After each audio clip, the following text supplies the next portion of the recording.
Last week on the show, we looked at the square neck acoustic guitars of my Guitarsenal. This week, we'll look at the square neck resonator guitars of my Guitarsenal. And this episode will prove especially useful to you if you have any interest whatsoever in beard guitars, because I have 6 of them I'm going to show you, and they all sound very different. Hey TAC family, welcome to episode 302 of the Acoustic Tuesday Show, a show packed full of inspiration and fun designed to help you get more progress, fulfillment, and joy from your acoustic guitar journey. Throughout today's episode, yes, I will be keeping you in the loop with some acoustic news you can use, including the new sound of an old guitar, another nugget of musical wisdom from Tony Rice, and much, much more. But first, let's have a look at the 6 beard square neck resonator guitars of my Guitarsenal, kicking things off with this creme brulee Model E.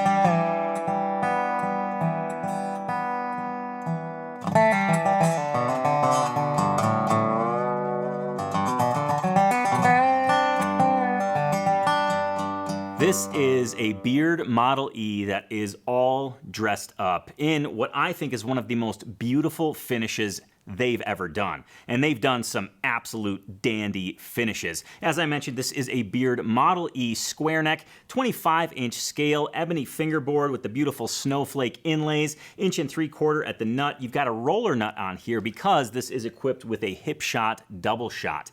That allows me to go from bluegrass G tuning, GBD, GBD, to an open D tuning, D-A-D, F-sharp, A-D. At least that's how I have it set up. Anyway, all the hardware is blacked out. It's got locking tuners, and I just have to say, what drew me to this guitar was its looks. I mean, it's all solid maple, a beautiful piece of flame maple on the top, on the neck, on the sides, on the back. I mean, it is absolutely glorious.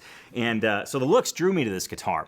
But when I received it, I actually ordered it from the Guitar Sanctuary. When I received it, the sound blew me away. Acoustically, it was rich, it was full, it had power, and it had the kind of power that I'm not used to from a resonator guitar. It had body, yet it had bite.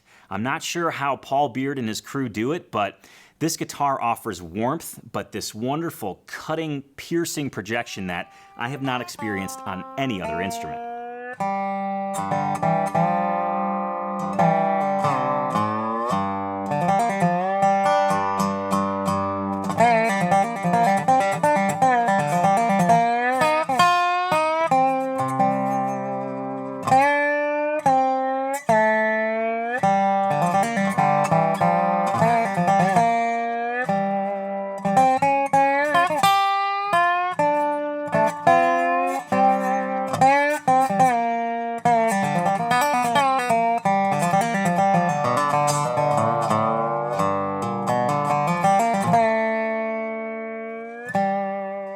Now, moving on to what I will call the quintessential beard Model E. You've got to hear this thing.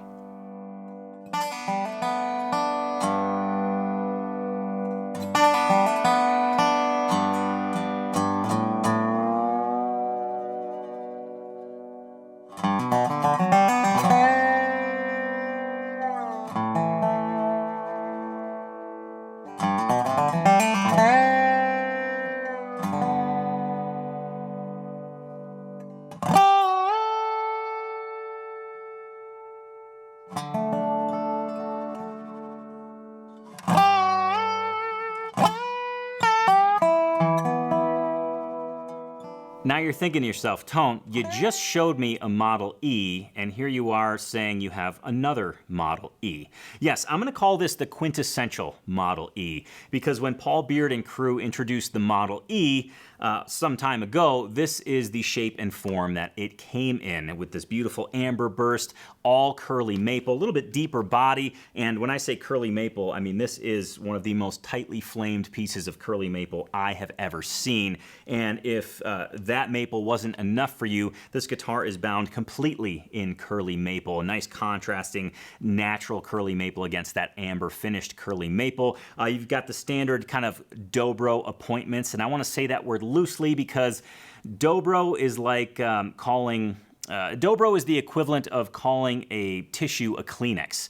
Kleenex is a brand name. Dobro is a brand name. What we're really dealing with today are square neck resonator guitars. I just want to be clear. I want to kind of settle the score. As you can see, this does have a roller nut as well because it is equipped with the hip shot double shot, which allows me to switch between two tunings effortlessly.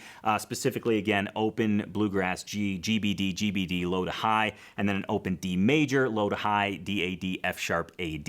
Locking tuners on this, and just an overall glorious guitar. Ebony fingerboard, snowflake inlay on it. This guitar absolutely screams. And one of the big differences between this Model E and the one that you just saw is that the one you just saw has what they call quarter round. So it's not bound and the edges are rounded over. This one has a square edge, and again, it's bound in curly maple. Just kind of more of a classic look, and this has a distinctly different sound than the one you just heard. So let's listen to it right now.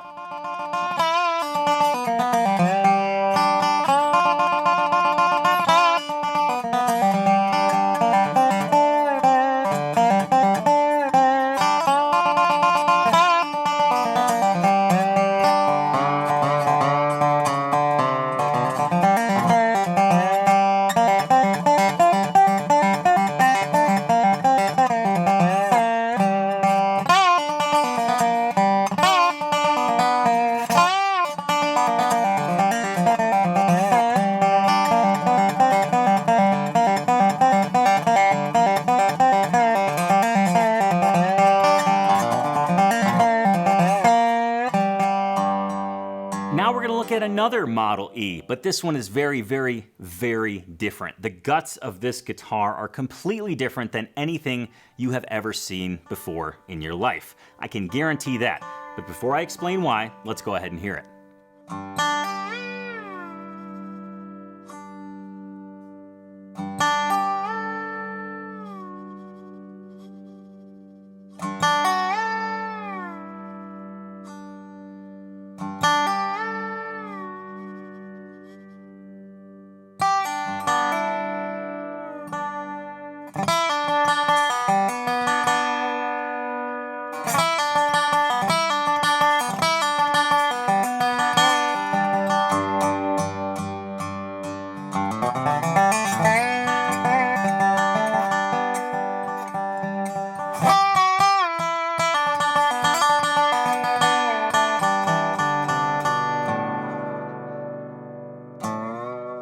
Yes, this is technically another Beard Model E, but only in terms of body dimensions. You've got the same 25-inch scale, you've got the same body depth, and overall the same looking guitar. But internally, this guitar is very different. This is a Beard bell beard.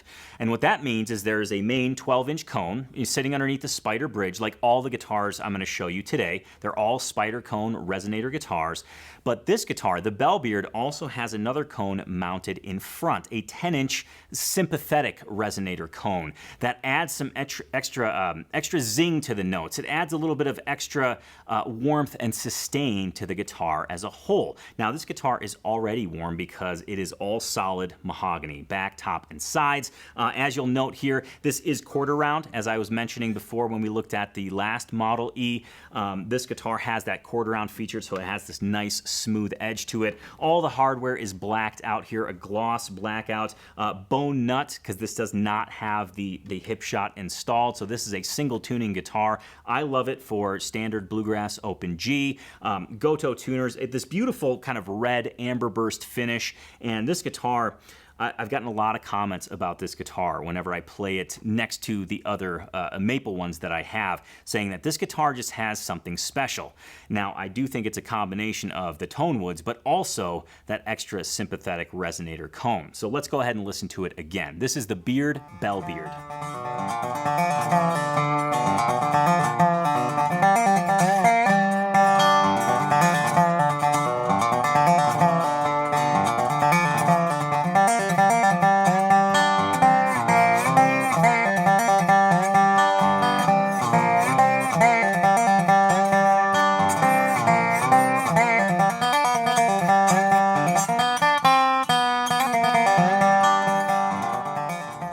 have a look at the Josh Swift standard model.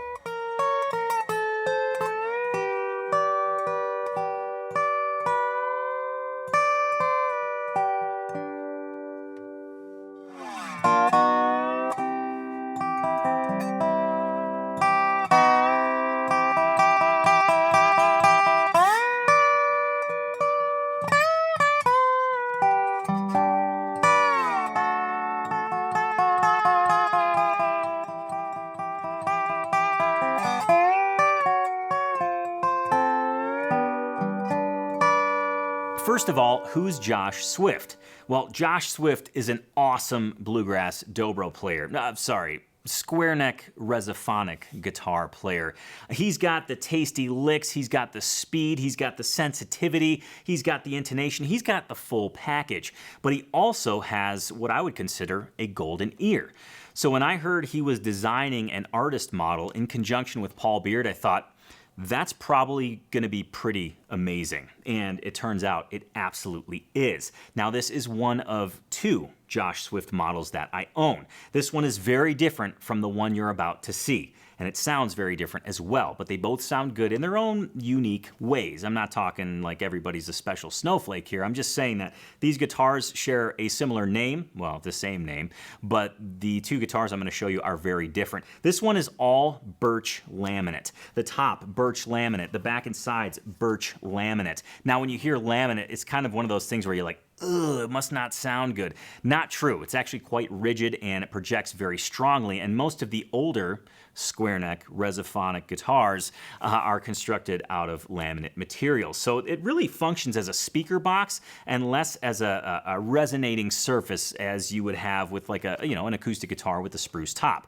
So think of these resonator guitar bodies like a speaker box in a way. You've got the standard 12-inch spider cone underneath that beautiful blacked out cover plate. All the hardware is blacked out. You've got the hip shot, double shot, which is, again, allows me to go between two different tunings at a quick little flip of a lever. I've got open G. That's actually pretty in tune. And then I've got open D. Pretty darn close. This thing's pretty darn accurate. It's really cool. Anyways, you've got an ebony fingerboard on it, and instead of actual physical frets, they've just inlaid the position markers. Kind of has a classy look to it, in my opinion, and collects a little bit less dust. But as I'm looking at this guitar, it's covered in dust. The last time I played this instrument out live, because I rotate through all the guitars pretty frequently, was at Pine Creek Lodge here in Montana with Charlie Parr. And it was one of the first shows back from kind of the COVID lockdown. And all these folks were dancing in front of us. And there was the biggest cloud of dust and likely smoke as well. And this guitar got covered in dust. So I'm still looking at some remnants of that. Another thing you're gonna notice, obviously that roller nut to accommodate the hip shot, double shot. It's got a snakehead headstock with locking tuners. Just a really beautiful aesthetic, but also allowing for a straight string pull, which I think is a side benefit of that headstock. I always am drawn to it by the looks, but always forget that it has an actual function as well. Nonetheless, an awesome guitar, and I think you'll find out very quickly here that although it's all laminate, it sounds pretty damn good.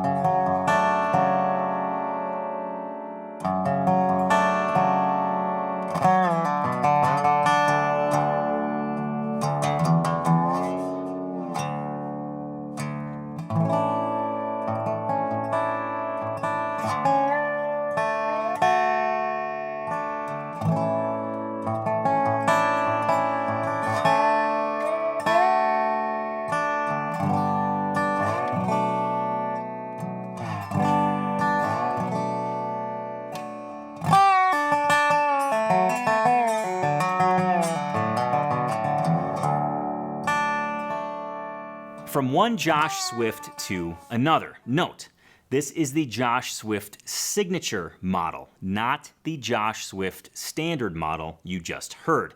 There's a pretty significant difference between the two, but first, let's have a listen.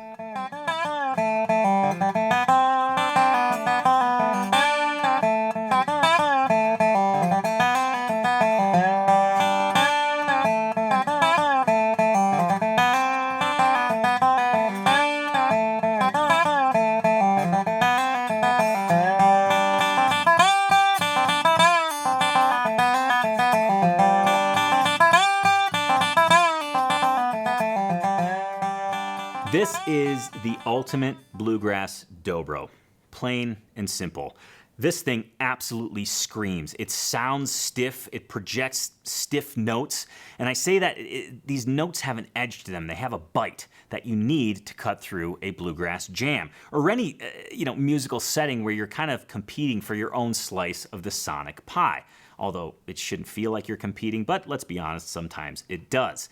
This is based off of a Model E, as was the Josh Swift Standard that we just looked at, but this one is all solid maple. It's got the quarter round edges. It's got this wonderful black-gray sunburst. I know they have a specific name for it, but I'm kind of forgetting it right now. As I mentioned, solid maple on the top, back, and sides. Square neck, as I mentioned, on all of these instruments. The hardware is done in what they call, I think it's called volcanic ash. So it's like a powder coat that really accentuates the gray out of the color. I don't even know if I'm describing that correctly. Whitney, my wife, would tell you right now that I'm colorblind and I shouldn't even be trying to describe color. But I'm trying my best. Hey, I'm just trying my best here. It's got that volcanic ash cover plate, tailpiece, and the sound hole rings there. Bone nut because it does not have the hip shot, double shot. I'm not changing tunings on this one all that much. Pretty much lives in bluegrass, open G, GBD, GBD, low to high. These beautiful Goto tuners that have the volcanic ash buttons as well. Snakehead headstock. You'll see unique inlay on the fretboard, and I forgot to look up the actual name, but it reminds me of like a kind of an Air Force pin, the Air Force logo. It doesn't have a star in it, but it just that's what it reminds me of. Actually, now that I am talking about it, I think it's called the Shockwave inlay pattern. Not entirely sure on that, but nonetheless, it's a cool inlay, and it's got Josh Swift's signature, where is it, up here, clear over the body. So again, position markers are inlaid. They're not actual frets, which I think contributes greatly to the wonderful aesthetic of this. This is a smooth-looking guitar, but don't let looks fool you. This is a junkyard dog of a bluegrass resonator instrument. Let's go ahead and listen to it.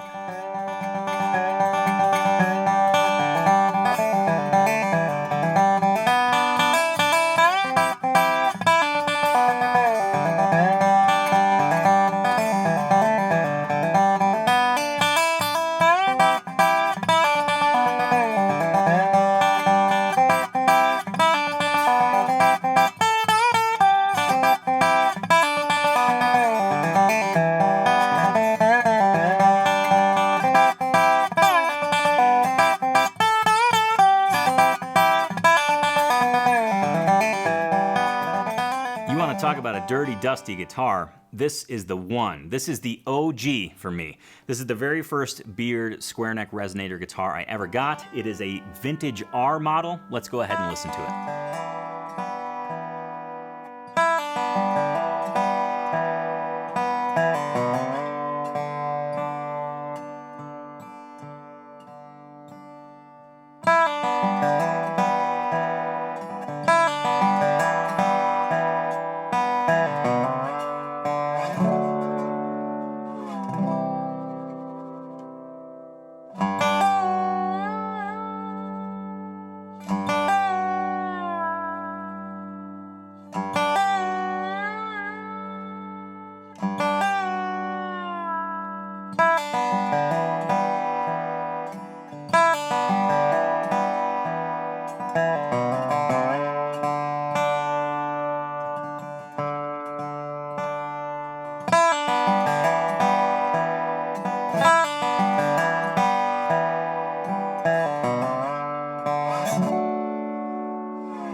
I ordered this guitar back in 2008 when I first moved to Montana. I had just joined a bluegrass band and I needed to step up my game in terms of the instrument I was playing.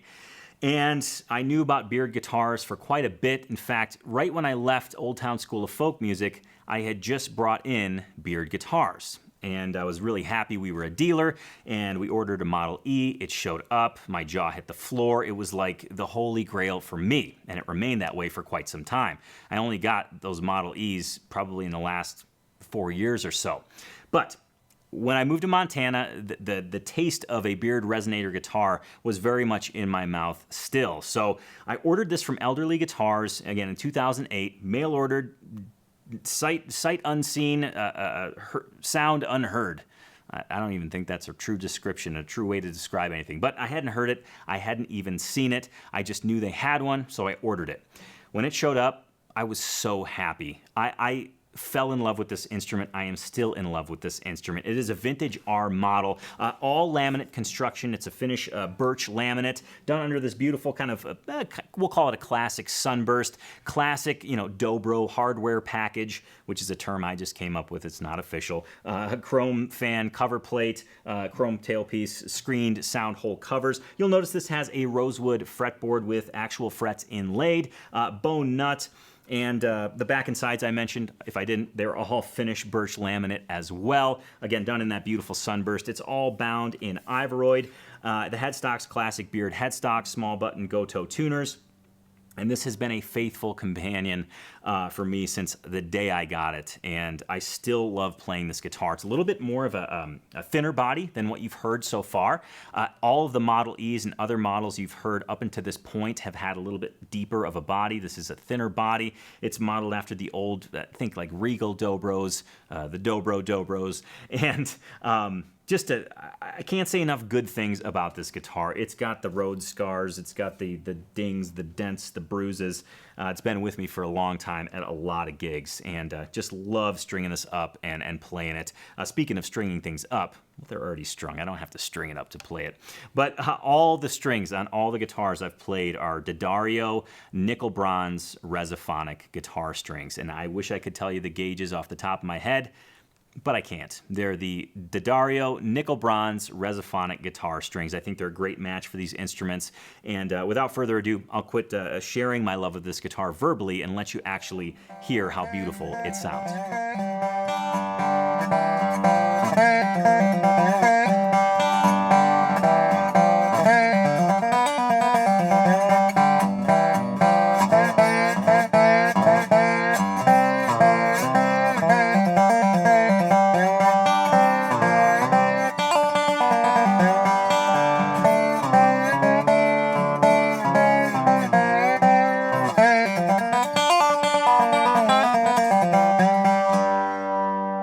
There you have it, the 6 Beard square neck Resophonic guitars in my Guitarsenal, the only 6 square neck Resophonic guitars in my Guitarsenal, because I just absolutely love them so much. I could see how this could very much come across as a sponsored video. It's not. I've purchased all of these instruments through the last, well, since 2008. And I gotta tell you, just a very quick aside, I am continuously astonished by the work that Paul Beard and his crew does. Denny, shout out, hopefully you're watching. Their crew, the instruments that they are making are just mind-blowingly awesome. And they are some of the kindest, most down-to-earth folks you could ever deal with. If you ever have a question, call the shop. You'll likely talk to Denny, and he is an encyclopedia of knowledge when it comes to square neck resonator guitars. In fact, every one of these, except for this one, when I didn't know Denny at all, I've actually called him to talk to about prior to me purchasing, and he's always led me down the right path. He's always said, this has a sound that you don't have. And he's been right every step of the way. So quick shout out to the folks at the Beard Shop. Just keep doing what you're doing. You guys are awesome. Thank you for making such beautiful instruments. Okay. And the love note to Paul Beard and crew. Enter, which one of these did you like the most? Let me know in the comments below. Was it the Creme Brulee Model E? Was it the Standard Model E? Was it the Josh Swift Standard? Was it the Josh Swift Signature? Was it the Bell Beard? Or was it this Vintage R? Let me know in the comments below. And if you have any questions about Beard guitars as a whole, you can throw those down there as well. I'd love to answer them in a future episode. Mashing my words together today. It must be the baby. Whitney and I just had Grayson back on July 8th. I guess it'd be about a month now at the time this episode airs. And I am running on fumes. I'm talking like no sleep. So pretty happy that I've spoken this long without goofing up terribly. But, the day is young. The episode is young. Let me go ahead and clear this stuff out. I'll get the desk ready and I'll share with you some acoustic news you can use. First up on the news docket today, Overhaul Guitars. Overhaul Guitars is a shop that takes old guitars and spruces them up. Think like those old department store guitars, old Regals, Stellas, Washburns, Lion & Healy. Well, they take these older guitars, get on the inside, change the guts to help them live for another 100 years, and also optimize them so they can sound their best. The results are amazing. I've checked out this shop for a long time. In fact, I highly recommend going to their website and checking out their shop because they're always updating new guitars that they get in and are overhauled. And I've always kind of wondered, what do they sound like on the other end? Well, they posted something on Instagram that has Hans Otto playing a 1920s Stella guitar. This thing sounds ridiculous. You've got to hear it. This is Hans Otto playing an overhauled Stella from the 1920s.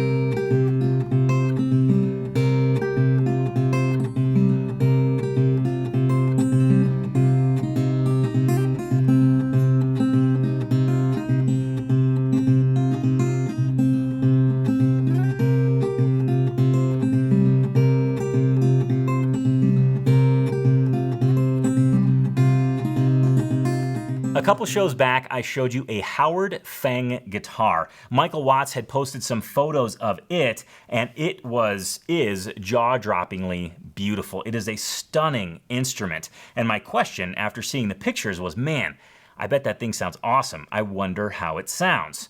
Well, it turns out it does indeed sound awesome, and you get to hear it in the hands of none other than Michael Watts. So here is Michael Watts playing the Howard Feng Modified Dreadnought.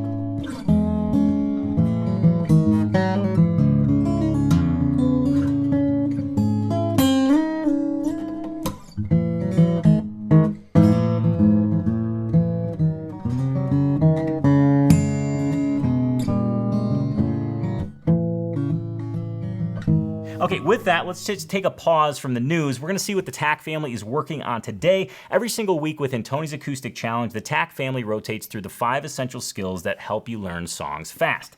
On Mondays, there's a technique challenge, Tuesdays, a guitar lick challenge, Wednesdays, an improvisation challenge, Thursdays, a rhythm guitar challenge, and Fridays, a chord transition challenge. Today is Tuesday. They are working on a guitar lick, and here it is. Your Tuesday TAC Guitar Lick Challenge is named Snow-Covered Hills, and it sounds like this.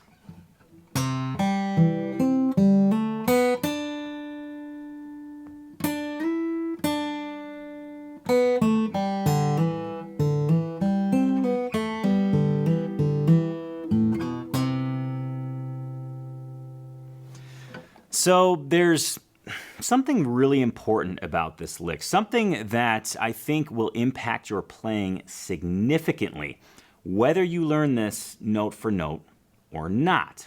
Don't worry, we'll get into the specifics of this lick. But first, TAC fam, if you do want to learn this note for note exactly like I played it, please log in. This is your daily challenge for today. Click on Start Challenge. That'll take you to the teaching video. Once you're through with that, move to the play along video. Go ahead and adjust it to a speed that's comfortable for you. And don't forget to click on that tab icon in the lower right-hand corner. This way you can have the tab right next to the video, see both things at once. You could put one eye on the tab, one eye on the video, just like a chameleon. Anyways, this lick actually stems from the song Landslide, Fleetwood Mac classic song, great finger picking song. And this is actually a piece of the melody tied into the main theme. Loosely. This is not a note for note thing. This is a lick based on the melody, inspired by the melody.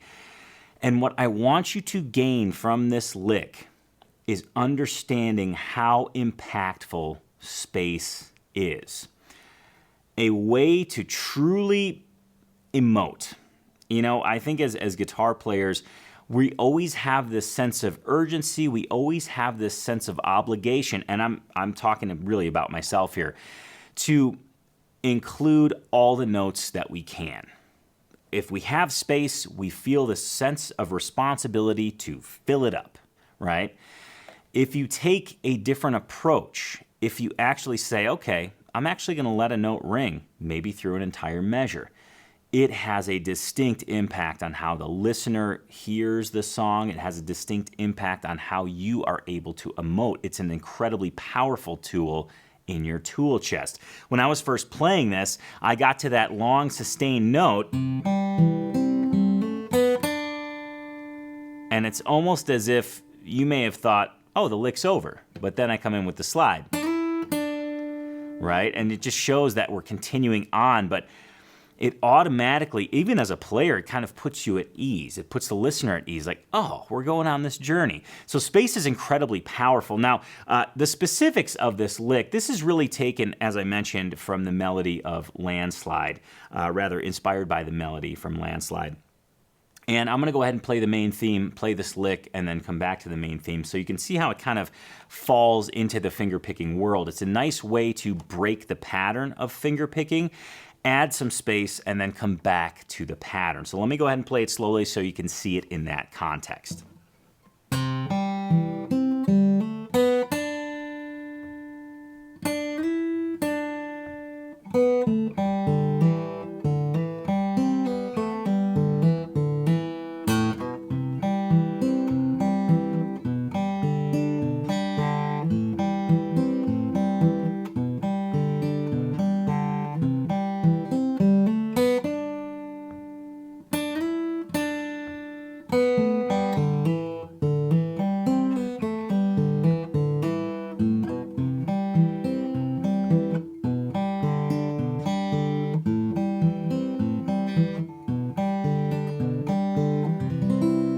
So there you can kind of see it in context. And one of the beautiful things about this, I guess there's two, now that I'm talking about it. Quick story about the fingernails here in just a little bit.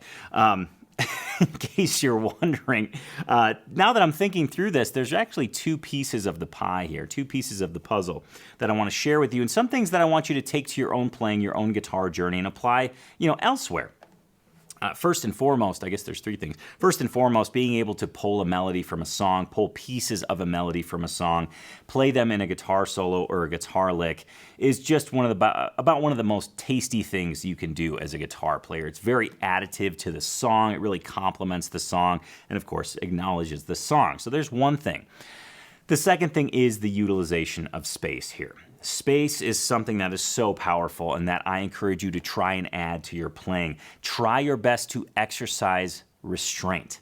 The perfect storm ends up being you learn a scale, you go ahead and play that scale against a backing track, and like I said, there's this sense of obligation, there's this sense of urgency to fill all the space. So I'm telling you right now, next time you're encountered with that scenario, or next time rather you encounter that scenario, try your best to take a breath. Try your best to take a breath and see if you can add some space and be comfortable with it. It'll take some getting used to, but I think you'll find it to be an incredibly powerful tool, as I alluded to before. And then lastly, one of the things that makes this lick work, that makes this approach work, is that we're starting with a finger picking pattern. We're moving from that finger picking pattern, utilizing single notes and space, and then coming back to that finger picking pattern. So something like this is a great way to interrupt that pattern in such a way that the focus is on the single notes, the focus is on the space, and then allows you that platform to go back to the standard pattern. So just a couple of things to think about and maybe add to your guitar journey, your own guitar playing.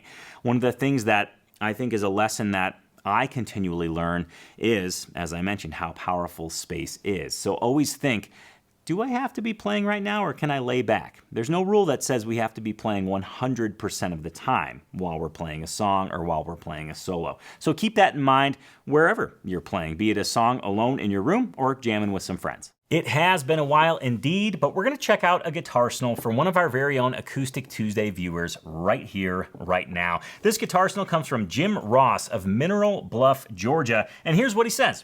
I couldn't fit me in the picture, but I did make sure my Guitarsenal shirt is on display. Going from left to right, starting with the top row, we have a PRS P20 and a Kala ukulele.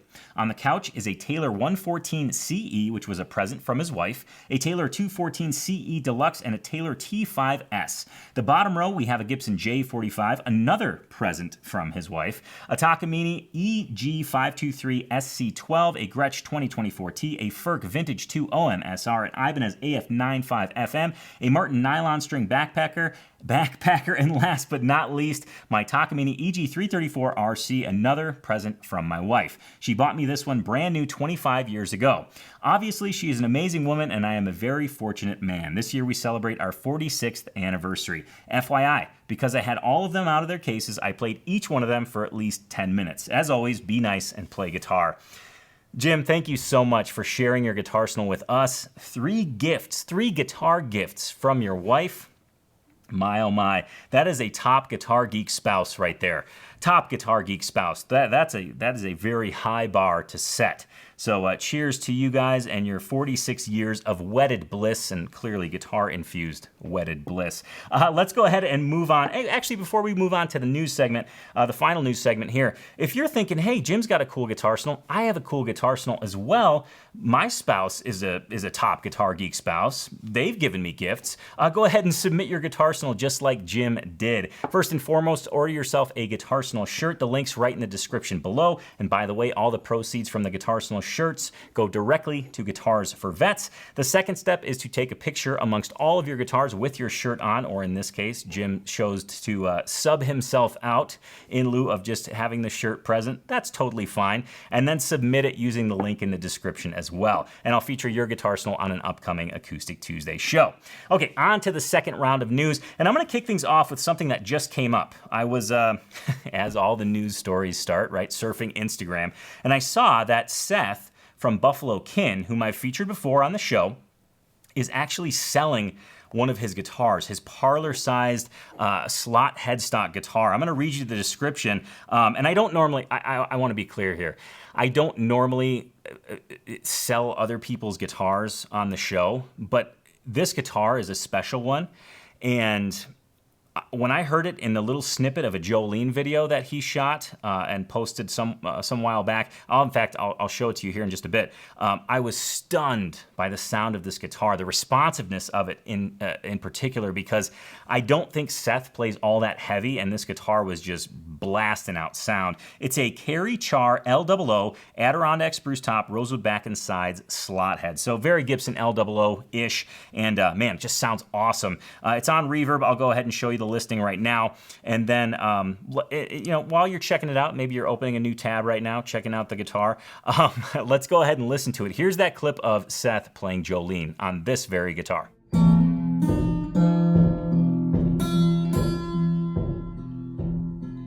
Jolene, Jolene, Jolene, Jolene, I'm begging of you, please don't take my man.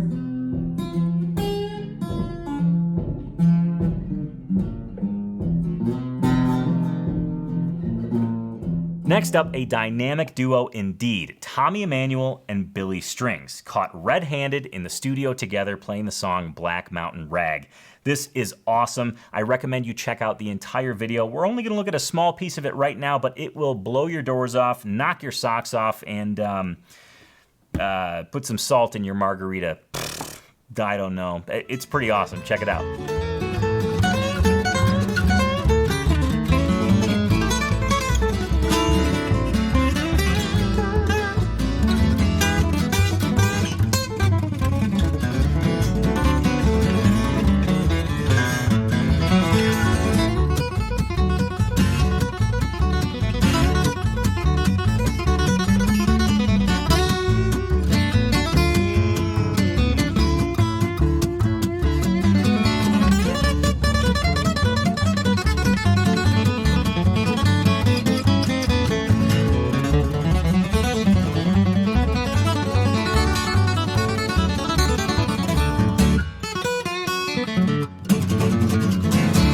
once in a while, somebody explains something, usually with a metaphor, and it just clicks. It seems to just register. Tony Rice did that very thing for me in describing rhythm.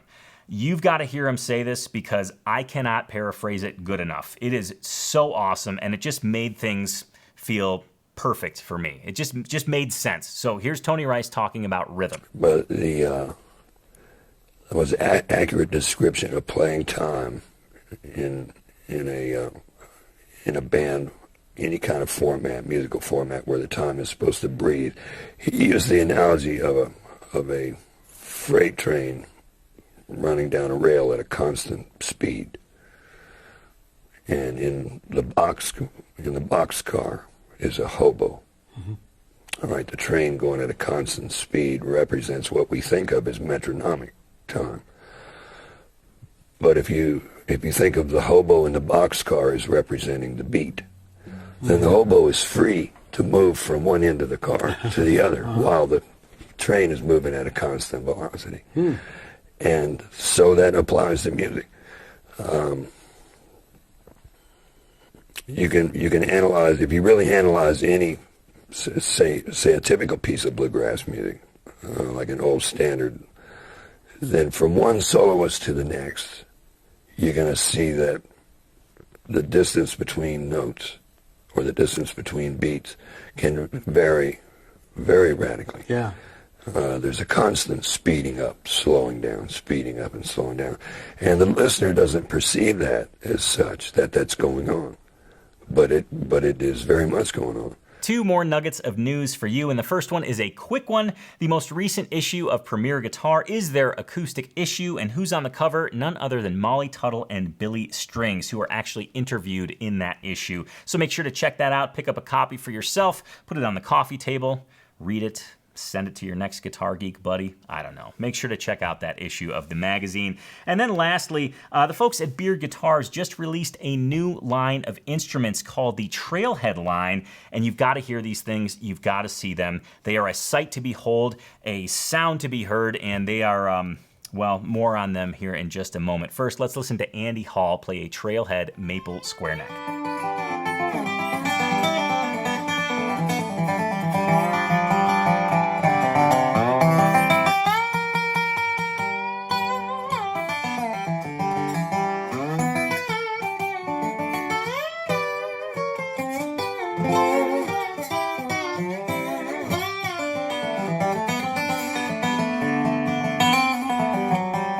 It took everything in me to not start digging into the specs of those guitars, talking about all the options, how they sound, etc.